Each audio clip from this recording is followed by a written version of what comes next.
Questions like, can I come over after the club? Can I pass by your crib? Can I hit it? Good enough to fuck but not to feed. Good enough to bag but not worth any real-time energy, respect, dignity. Besides, you thought I wasn't enough. I was never quite enough. Not tall enough, not thin enough, not quiet enough, and certainly not tame enough. You can't make this placenta your preferida. Besides, I didn't have the time to cater to your insecurities, to watch you walk through your lifestyle on average. Witness you belittle your mother for not having done your laundry. Applaud you for being satisfied with the bare minimum. Listen to you blame your missing daddy for your lack of parental instincts. Reassure you by saying, he was the biggest I had ever seen before. I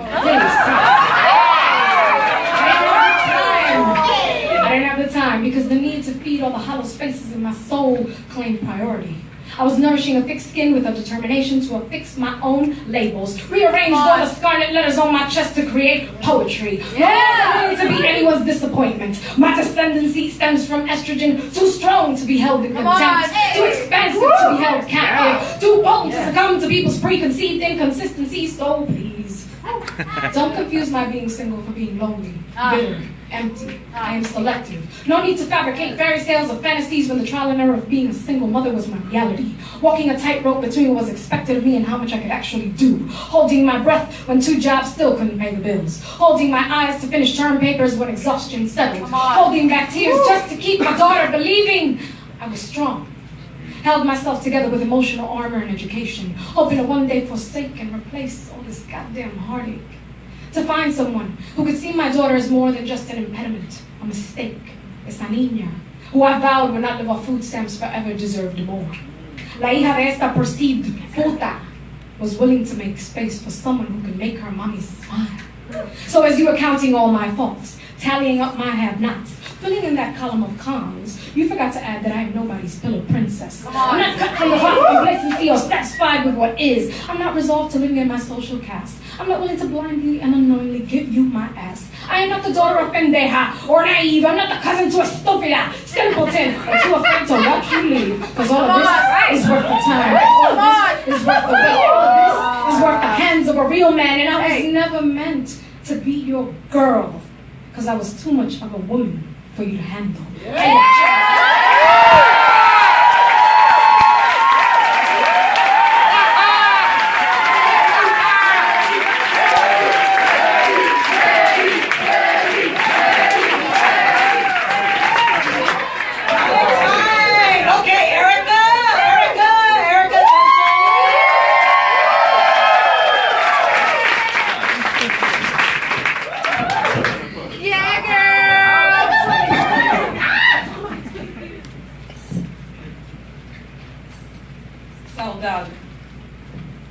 In the Republic of Flowers, I studied the secrets of hanging clothes. I didn't know if it was raining or someone was frying eggs because the story always begins with a lie. When you left between the hour of the ox and the hour of the rat, I heard the sound of 2 braids. I watched it rain through a mirror. Am I asking to be spared or am I asking to be spread? Your body smelled like cathedrals and I kept your photo in a bottle of mezcal.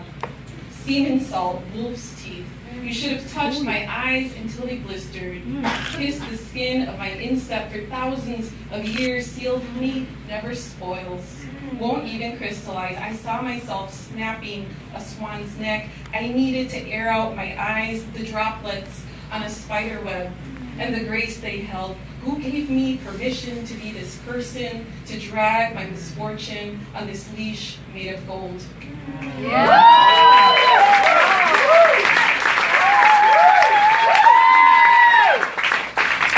This poem is about the students that were killed in Mexico in 2014. 43. The moment before death, the air inexplicably tastes of wet horse. The chest expands and something unspools like wet vines. In this land of child brides and teenage assassins, a bus full of students dissolves into a mountain mist. A retinue of beheaded journalists mouth clues while the young president delivers platitudes. But what do they matter?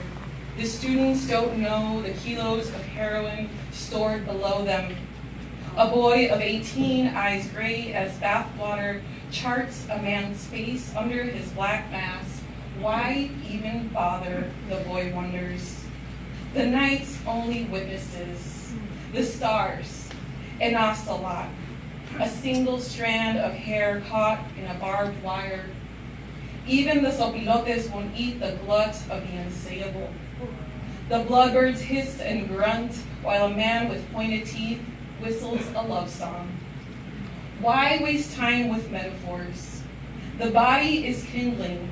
The body is a plastic bouquet shriveled at a crossing. The trees bow and weep, but everybody knows the rain revises nothing. The charred bones belong to no one. Beyond the verdant mountain, a caravan of mothers and fathers beg a cankered country for the locusts of cruelty. Farther, a troop of camouflaged men burn fields of red poppies, those lovely flowers of happiness and squalor.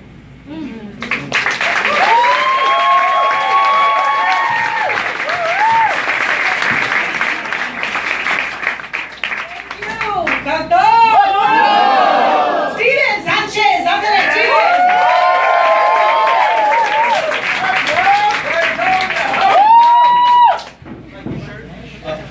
Thank you. I wrote this poem. So sorry. 3 minutes.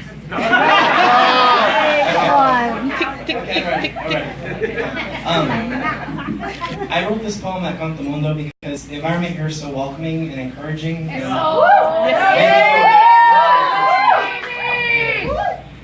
This poem's for my brother.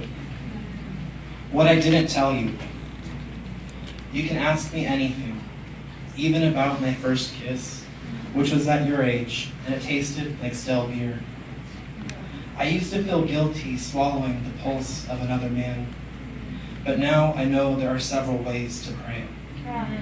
There's a name for the most intimate prayer, le petit mort, the little death.